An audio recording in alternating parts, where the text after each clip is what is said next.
Hi, we've got Carolyn Meads from Kwela Books here this afternoon.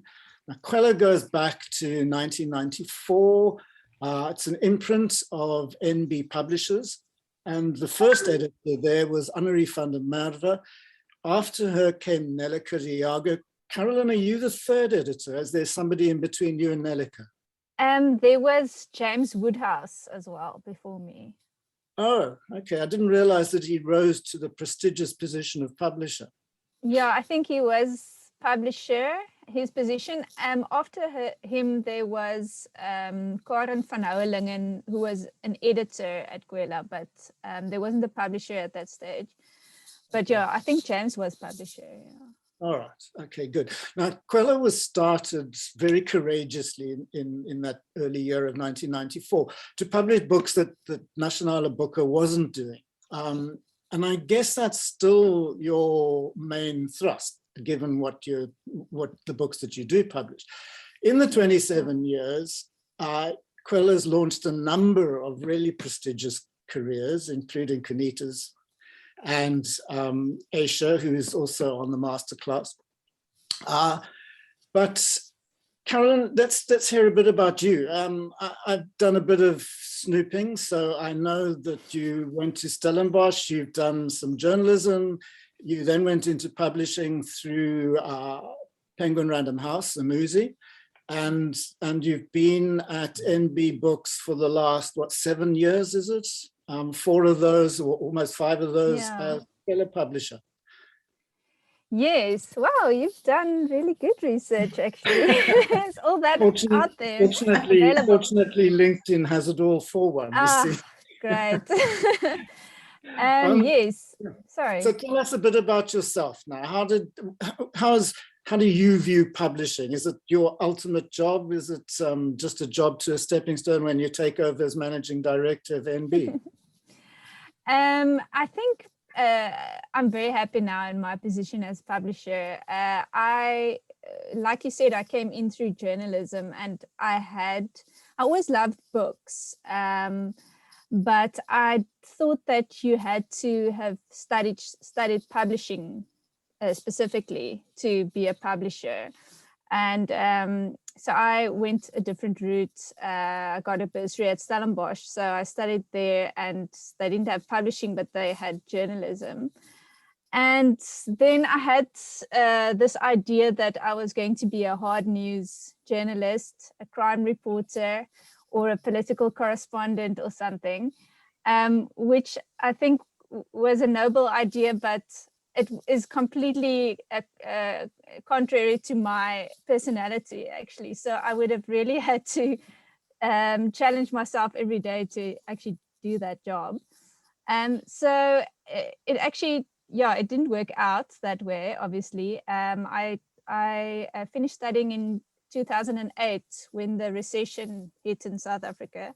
Mm-hmm. So nobody was hiring, really. I did some internships, and then I went into communications in the social development sector, and then freelanced as a journalist while working there for a number of publications and Die Burger and so forth. But so I wasn't getting a journalism job at that stage, and I'm actually glad it didn't work out like that. I was working freelance for Nuus 24 and Books Live at the same time, which Books Live was, I don't know if the participants know, but it was a website that did news on books and authors and publishers, and was subsequently bought by Times Live. So it's now the Sunday Times online books platform, basically. But then I got a permanent position at Books Live, which was sort of a journalist position, but writing about books, which was actually perfect for me because that's always been my true love, actually. And that's where I actually realized also that that is the direction I want to go in. So when a position opened up at Umuzi for a junior editor, I applied for that job, not thinking that I would get it, but I did get it.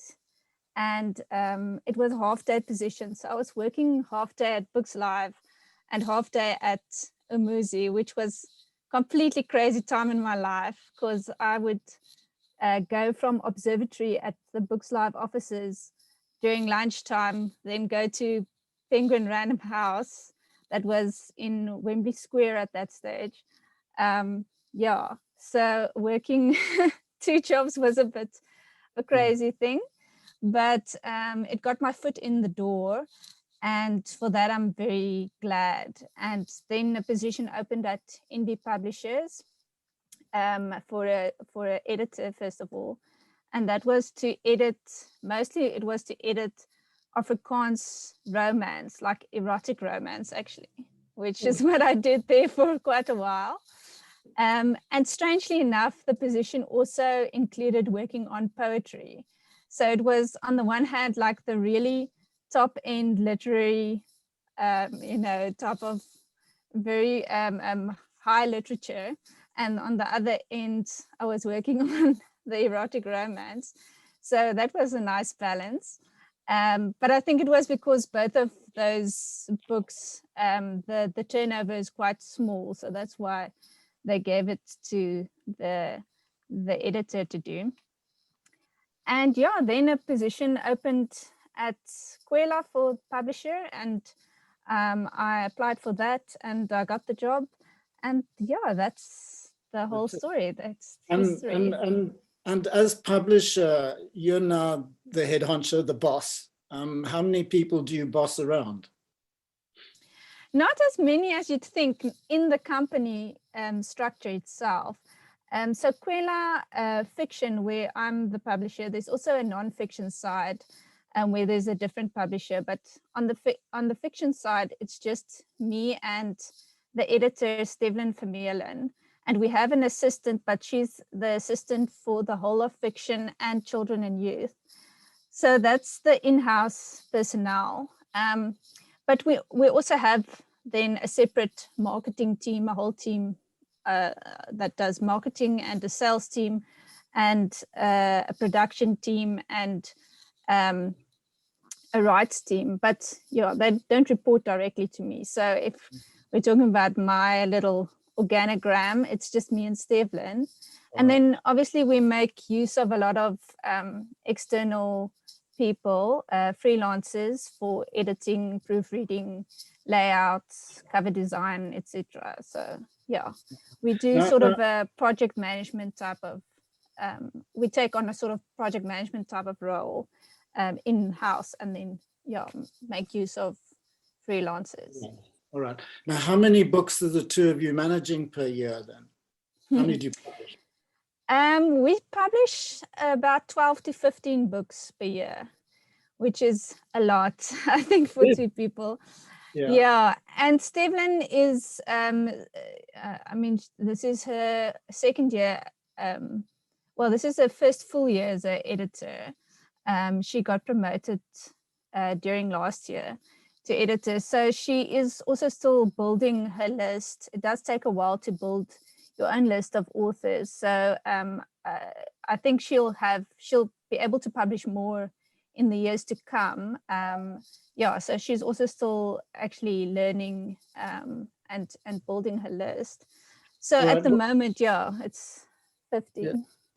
It's a lot. What do you mean? What does it mean when you say building a list? What does that actually mean? So yes, it just means finding authors and books to publish, but then also authors that you can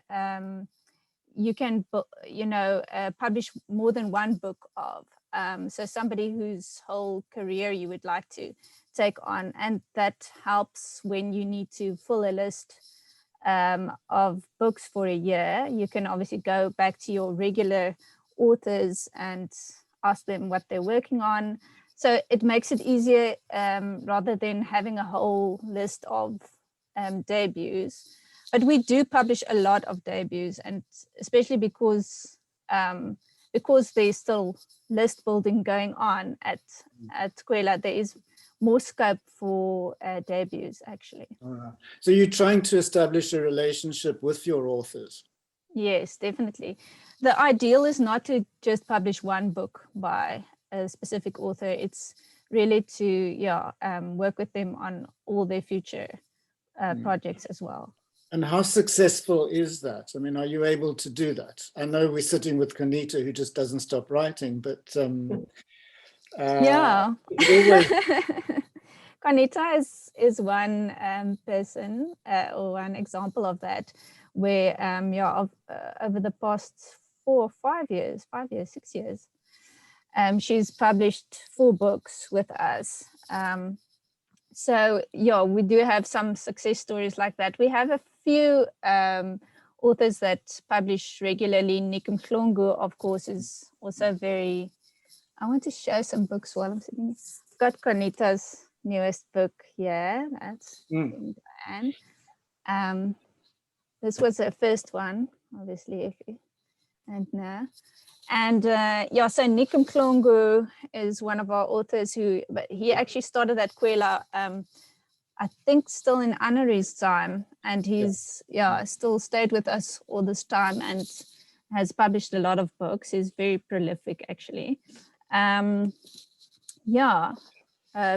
Dowling, she's also somebody who we've published a lot of books of, and she has a new one coming out next year, actually.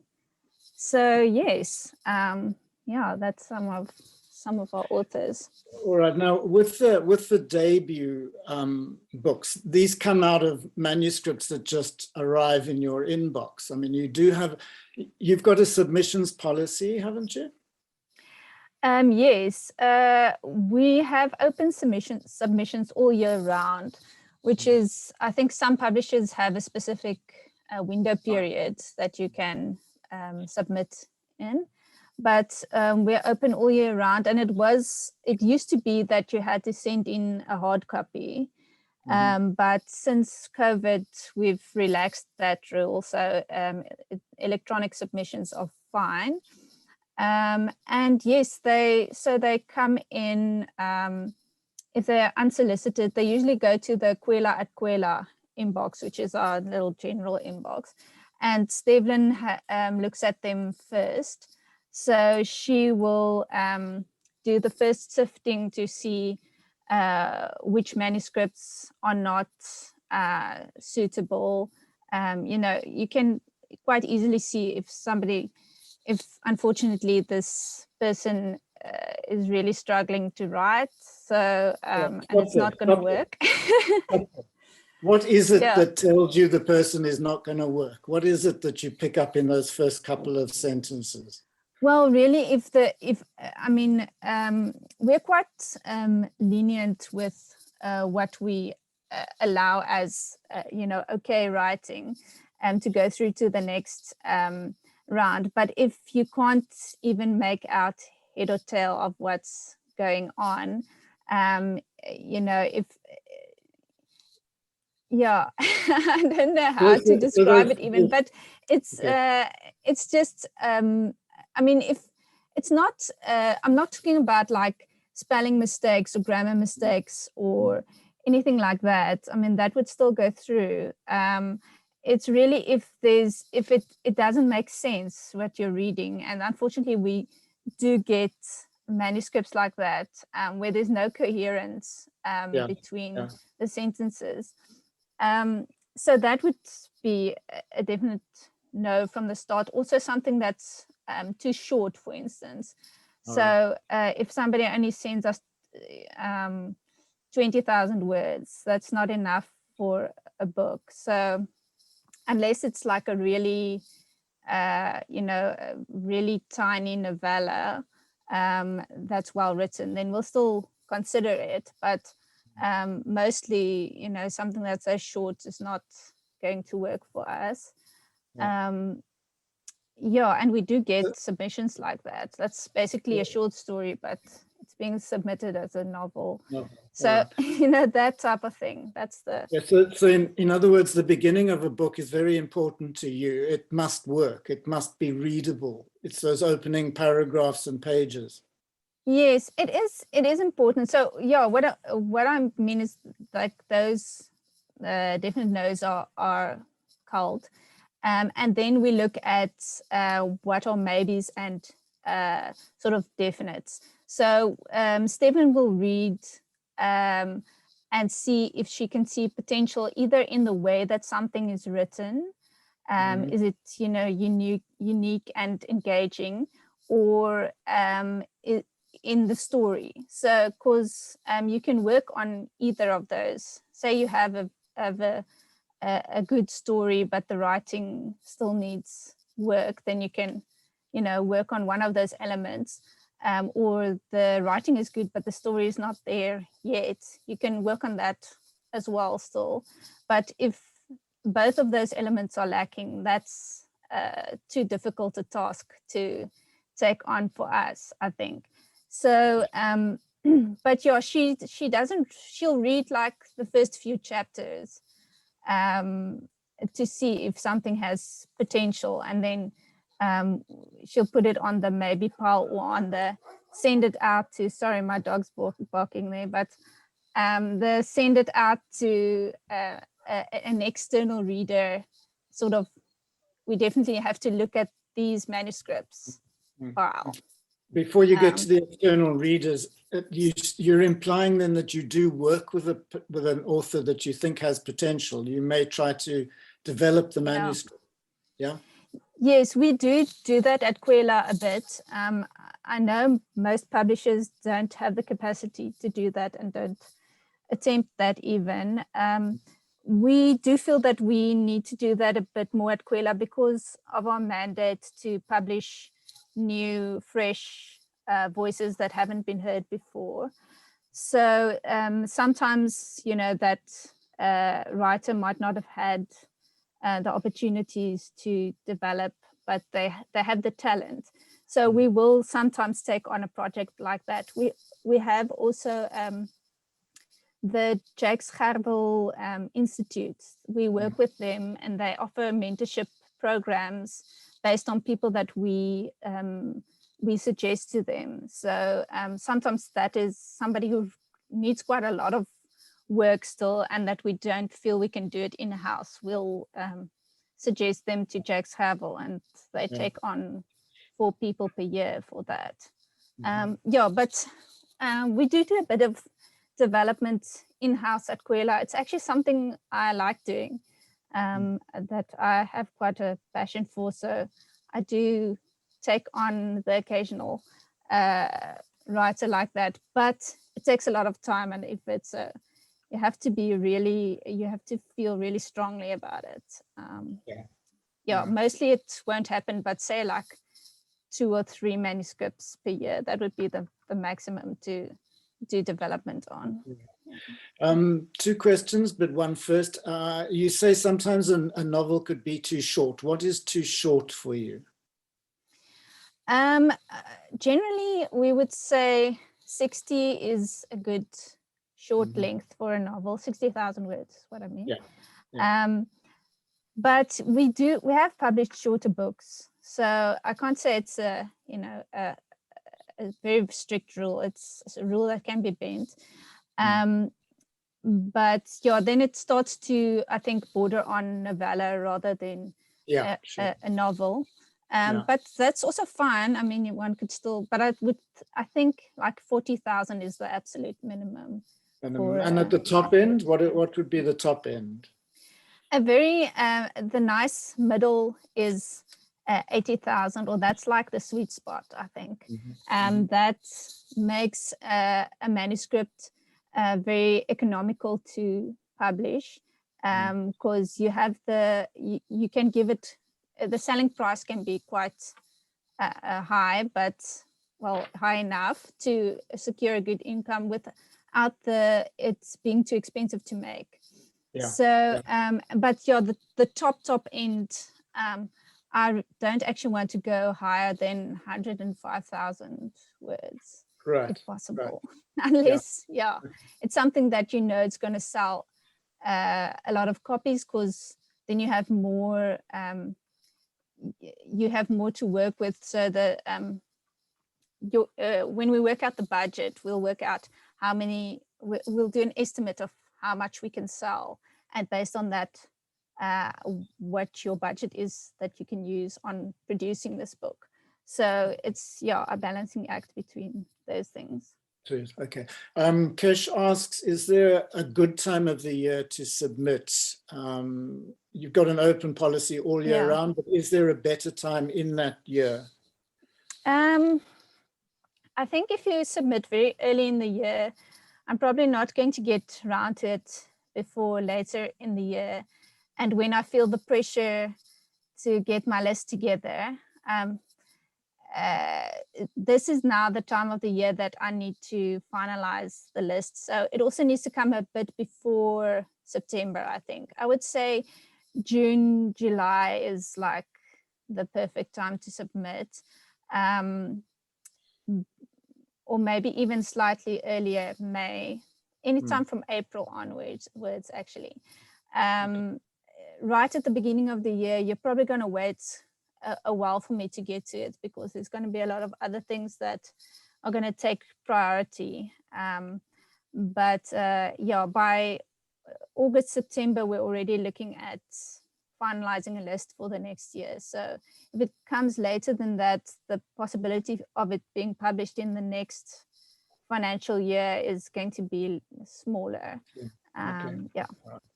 Well, let's go back to, you liked a book, or you think a manuscript has potential. It goes out to a reader. We have dealt with readers before, but these are people that you trust, their opinion you trust. Is that right? So Mike has been a reader for us before, and I think you're a reader for quite a few publishing houses. But it's somebody in the industry, somebody that's either also an author or an ex-publisher or a reviewer or an academic sometimes. Depends on what type of book it is.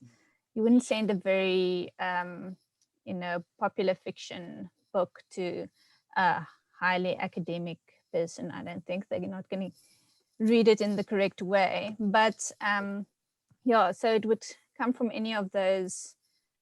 We would use any of those people from those fields. Okay. Yes. And if they recommend it, do you necessarily buy on that recommendation, or does it still go through a process at NB Books? It still goes through a process. So our policy is that we need to get 2 positive reports. Usually there's still work to be done when we get the first manuscript sent in by the author. So if you do get a report back that says you need to rework, that's not to say that you have to give up hope. That's actually a very good sign. Like, it's a good sign that your book went out to a reader in the first place. And then if you're asked to rework, that's also a very good sign. It means we're interested enough to see it again. So if we have 2 positive reviews, or more towards the positive side, then we take it to our editorial meeting. That's everyone who works in fiction, and then our head of publishing. And we pitch it there. And if the head of publishing buys into the idea and says it's fine to go ahead, then we take it to our sales and marketing meeting, where the sales and marketing team also need to buy in and say, this is something they can sell, they think it can work. And then if everyone agrees, then we can go ahead and sign a contract. So yes, there's quite a rigorous process. Yeah.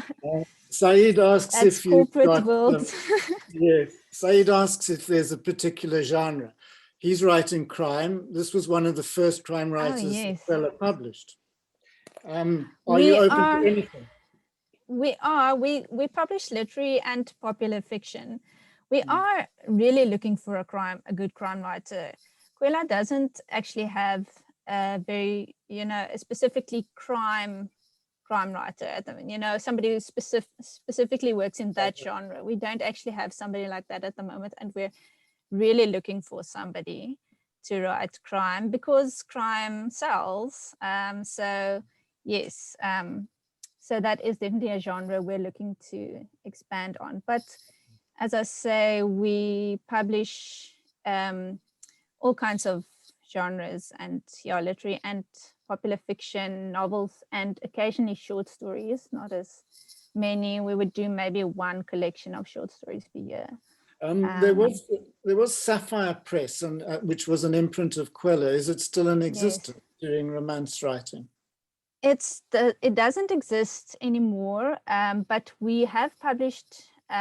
We're not doing those short romance books that used to be published under Sapphire anymore, but we're doing romance novels. So we published a novel by Takalani M last year, Into the Sun, which is pure romance, but it's a novel. It's actually a very thick novel. It's like sort of towards the more Dudu Busane Dube, Hlomo series, that type of thing is what we're looking for more, rather than the short books, because also it's also a thing about the turnover on those books.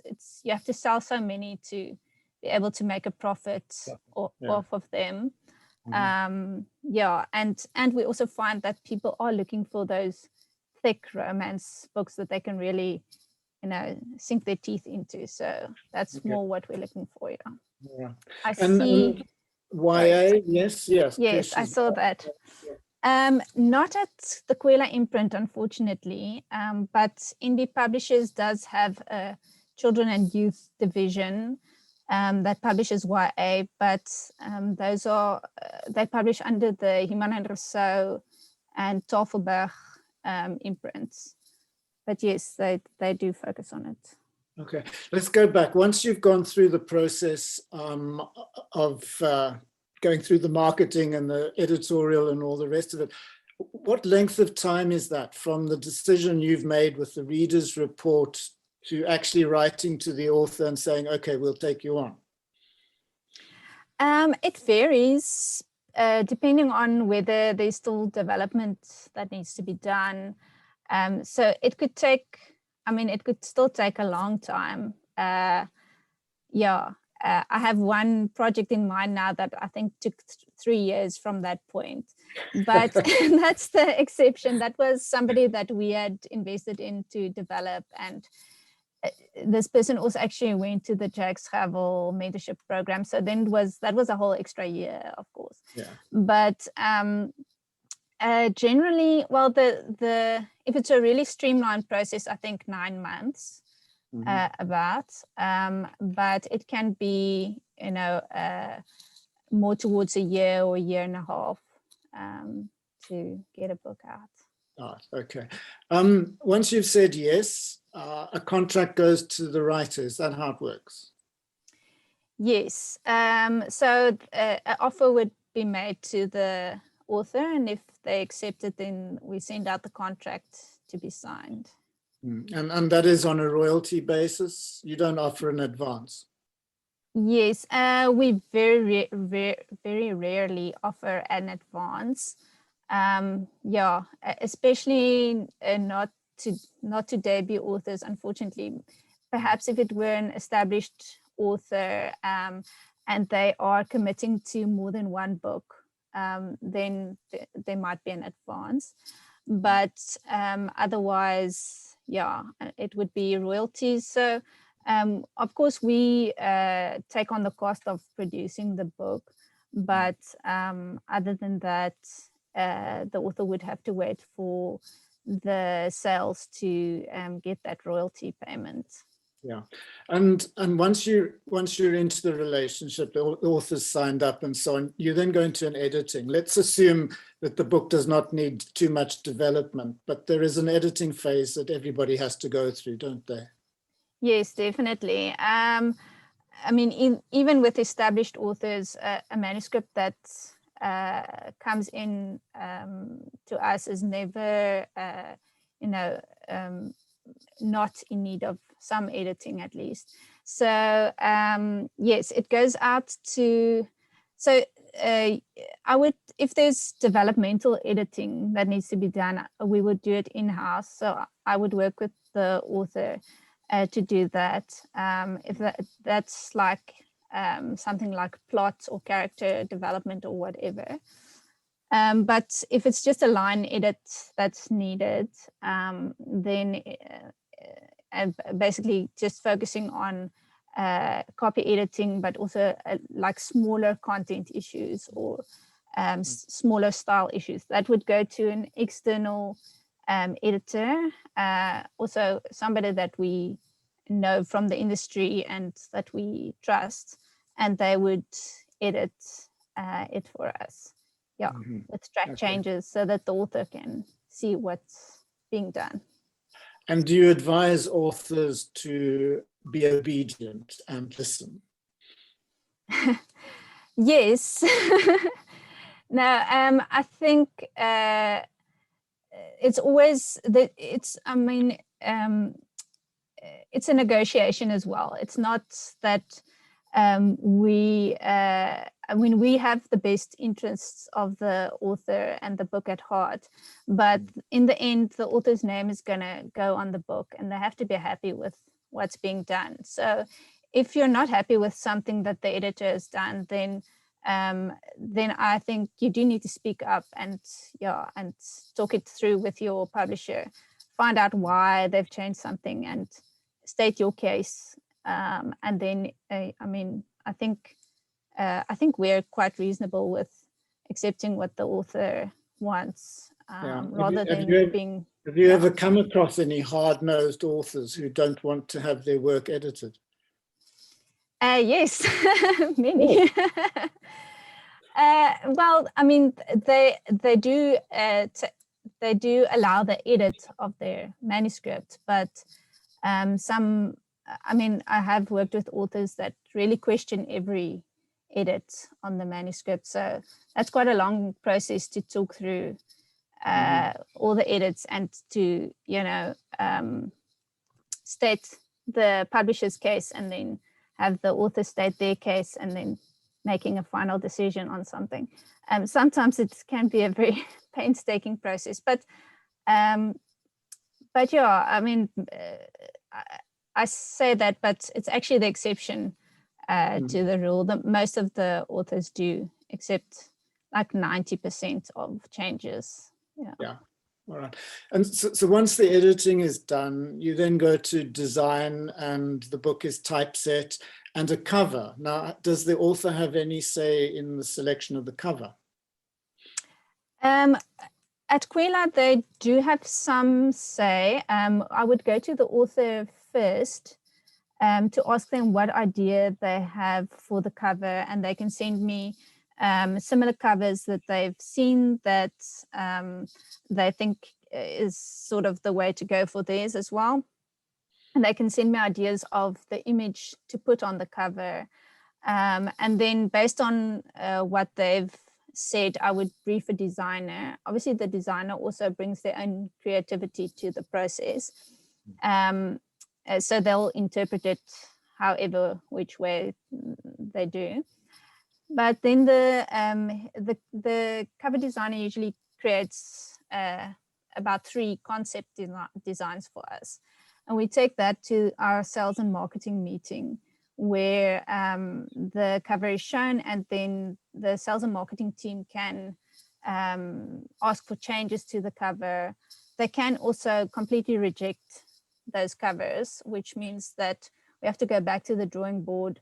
And sometimes it's quite a lot of back and forth, resulting in a cover that's a bit more removed from what the author originally had in mind. Yeah. But then I would sense that once there's a cover has been decided on in that meeting, I would send it to the author again to say, are you okay with this? Is there something you want to change? This is basically the cover we're going with, but if there's something you're not happy with. So I try to then accommodate whatever other changes they would like made, because it is important to me that the author also is happy with the cover. Right. But yeah, it's up to quite a few people have a say in the cover. So Yeah. it's always, it gets difficult when there's a whole group of people commenting. So it's not, Right. it's not a straight from the author to the designer thing. And in our contracts, it does say that the publisher has the final decision. So but I try not to, I don't want the author to be unhappy with the cover. The author also has to participate in marketing that book. So if they're going to be unhappy with it, they're not really going to want to market it either. So there's worth in getting the author's buy-in. Yeah. Does the author get to read the proof pages, the final proof pages? Yes, definitely. Once the manuscript has been laid out, they do get the PDF to go through to find any last mistakes, typos or whatever. And also if there's something that they're desperate to change at that point, we can change it, although it's best not to move lines around at that stage because the whole book's layout can be affected. So we do keep changes to a minimum then, but they can have the final look. Yeah, okay. Kanita says that you're very accommodating, and I'm sure you Thanks, are. Kanita. She has to say that, of course. Yes, that's an interesting one. The blurbs on the books. Do you write this yourself, or do you send it out to a copy editor from time to time? We write it in-house, so I'll write the first draft of the blurb for the book, and then send it to the author also to see if he or she is happy with it. And they can make changes to it. Once again, it's sort of a negotiated process. But in the end, our top management signs off on the cover, and they can still ask for some changes to the blurb, or sometimes even a complete rewrite of the blurb. So there is someone else who has the final say, but I do try to also include the author as much as possible in the writing of the blurb. I just find it easiest to write a first draft so that we have something to work with. But I'm open to the changes to it. It's become sort of more and more common practice for publishers to want a synopsis at the moment that the contract is signed. Do you also ask for a synopsis of the book? At the time the contract is signed, we've read the full manuscript. So I think it's a commissioned work, especially with nonfiction. In our nonfiction department, they often sign contracts before a manuscript has been written or has been completely written.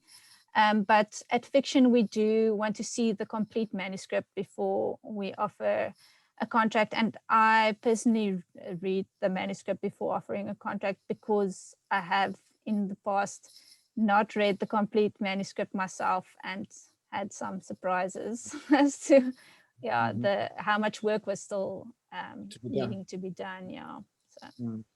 So a synopsis wouldn't be necessary. We would know. Okay. Yeah. All right. Once everything's done, it goes off for printing and it comes back, and you give the author their copies. What happens at that stage? How is the book given to the public, presented to the public? Well, about 4 months before the book comes out, our sales team already pitches the book to the bookstores, and we create a little what you call the advanced information sheet that has the book's blurb and the cover of the book and information about the author on it. And that's presented to the bookstores so that they can already start ordering books. So by the time the book is published, there should be orders from the bookstores already, and they should be arriving in the bookstores about the same time that the author gets their copies.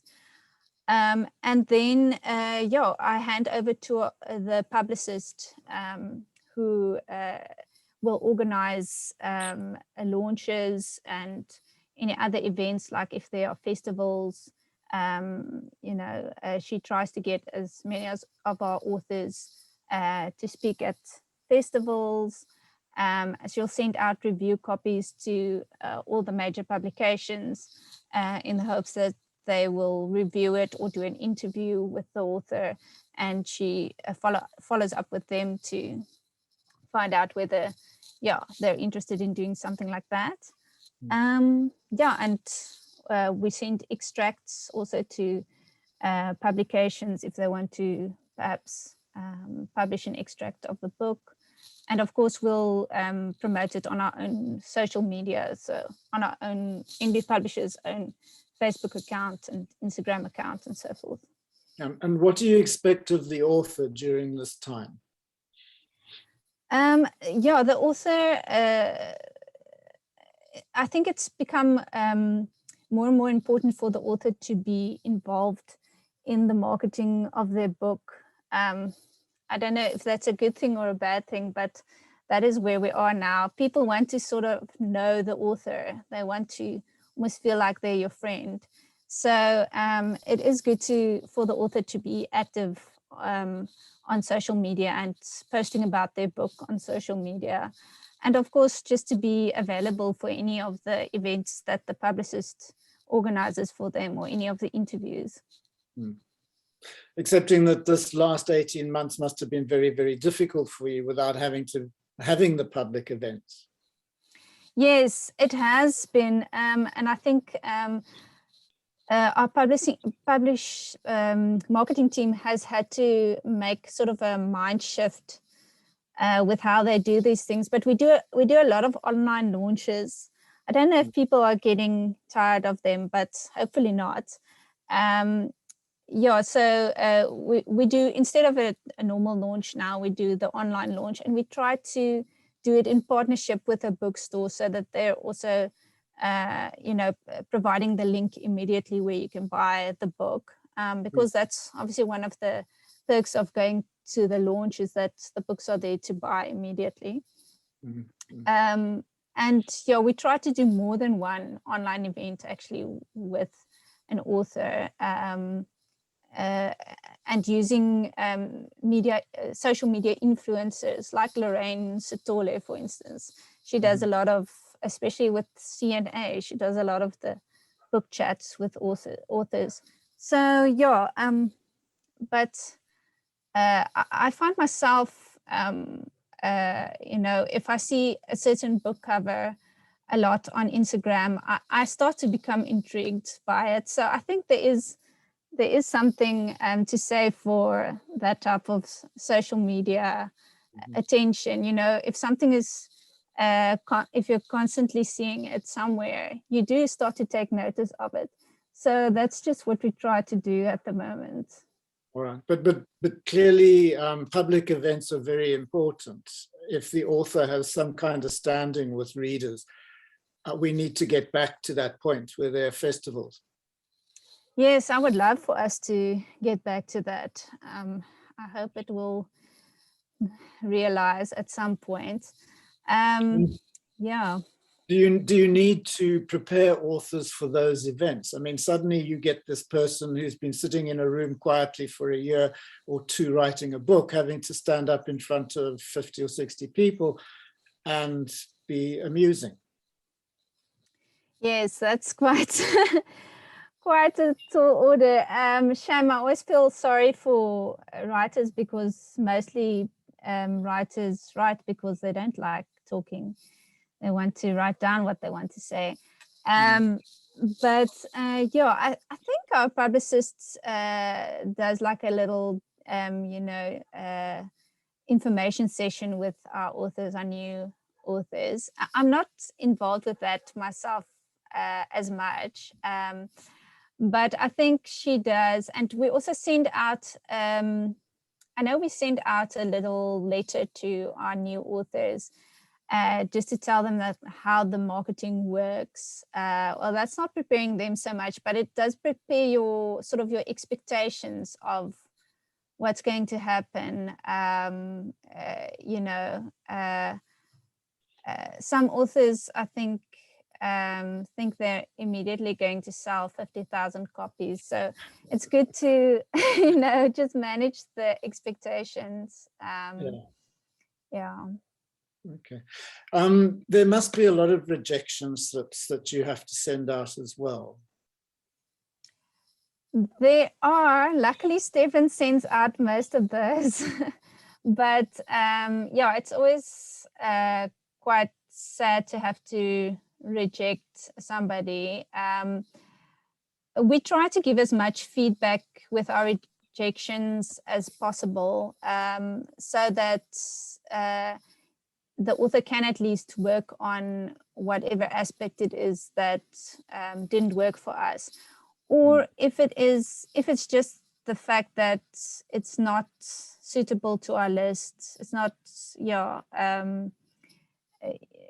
it's not aligned with sort of Kwela's brand, then we will try to also say that,